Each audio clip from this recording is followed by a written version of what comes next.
راهو مش أي وجيعة راس هي شقيقة. كلمة شقيقة راهي مسؤولية.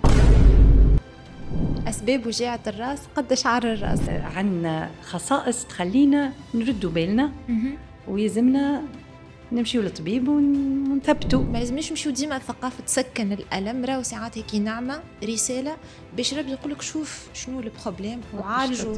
ورد بالكم هذا يقول لي كل يوم نشرب دواء راهو، ولا يجي المرأة مع رجلها يقول لي راهو باكو ماشي باكو جاي متاع دواء، راهو خطير جدا.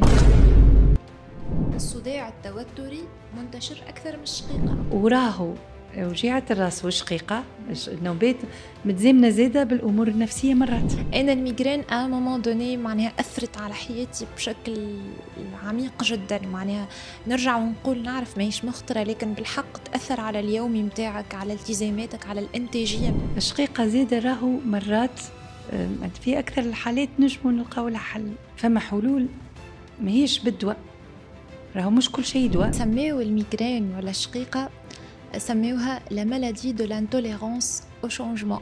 قهوة زادة راهي حافز. القهوة والمخ علاقة كبيرة. فما أدوية جديدة زادة، راهو فما بحوث، فما أمل. لازمنا نخرجوا في هذه الحصة، في آخر الحصة بالأمل.